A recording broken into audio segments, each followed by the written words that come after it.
5,000-ზე მეტი დასახელების წამალი ურეცეპტოდ გაიყიდება. რეცეპტების ეტაპობრივად დანერგვის სისტემა საქართველოს ჯანდაცვის მინისტრმა სამედიცინო სფეროს წარმომადგენლებს გააცნო.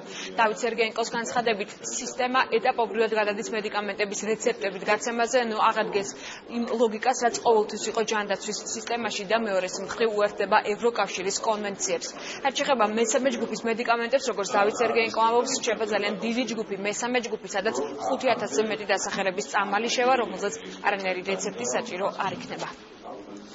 საქართველოს ჯანდაცვის სისტემა ეტაპობრივად გადადის მედიკამენტების რეცეპტის გაცემაზე, ანუ აღადგენს იმ ლოგიკას, რაც ყოველთვის იყო ჯანდაცვაში და მეორეს მხრივ უერთდება ევროკავშირის კონვენციებს, რაც სავალდებულო არის ქვეყნისთვის მოგეხსენებათ.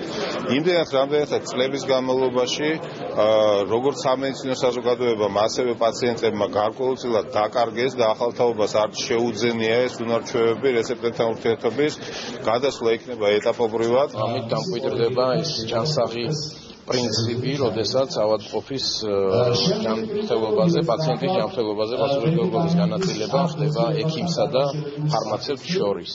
არამც არ უნდა ხდებოდეს ის, რაც ხდება დღეს ძალიან დიდი დოზით გვაქვს თვითმკურნალობის ცხოვრების წესად დამკვიდრდა, ეს არამც არ შეიძლება.